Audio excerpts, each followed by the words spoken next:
বাংলাদেশ জাতীয়তাবাদী দল বিএনপির চেয়ারম্যান তারেক রহমানকে বাংলাদেশের সম্ভাব্য ভবিষ্যৎ প্রধানমন্ত্রী হিসেবে অগ্রিম অভিনন্দন জানিয়েছেন শফিকুর রহমান। নিজের দেওয়া এক বিবৃতিতে তিনি জানান, তারেক রহমান সম্প্রতি জামায়াতের আমিরের বাসভবনে সৌজন্য সাক্ষাৎ করেন। এই আগমনকে তিনি জাতীয় রাজনীতির একটি গুরুত্বপূর্ণ ও তাৎপর্যপূর্ণ মুহূর্ত হিসেবে উল্লেখ করেন। পাশাপাশি সংলাপ, দায়িত্বশীলতা ও পারস্পরিক শ্রদ্ধার ভিত্তিতে নতুন রাজনৈতিক অধ্যায় সূচনার আশাবাদ ব্যক্ত করেন। বিবৃতিতে আরও বলা হয়, একটি ফ্যাসিবাদ মুক্ত, সার্বভৌম এবং ন্যায়ভিত্তিক বাংলাদেশ গড়ার প্রত্যাশা রয়েছে তাদের। বাংলাদেশ জামায়াত ইসলামী 11 দলীয় জোটের সঙ্গে সমন্বয়ে একটি সমৃদ্ধ, স্থিতিশীল ও আধুনিক রাষ্ট্র প্রতিষ্ঠায় প্রতিশ্রুতিবদ্ধ বলে উল্লেখ করা হয়। আলোচনায় নির্বাচন পরবর্তী সহিংসতা, বিরোধী দলীয় কর্ম ও সংখ্যালঘু সম্প্রদায়ের নিরাপত্তার বিষয়টি গুরুত্ব পায়। এ বিষয়ে কার্যকর পদক্ষেপ নেওয়ার আশ্বাস পেয়েছেন বলেও জানান জামায়াত আমির।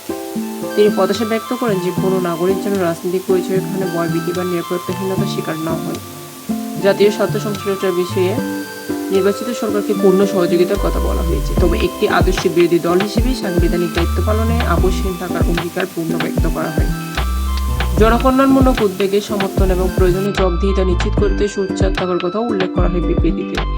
বক্তব্য শেষে বলা হয়, দেশের মানুষ এমন একটি সংসদ প্রত্যাশা করে যা ন্যায় বিচার ও নাগরিক অধিকার রক্ষা করবে এবং স্থিতিশীলতার সঙ্গে রাষ্ট্রকে সামনে এগিয়ে নিয়ে যাবে।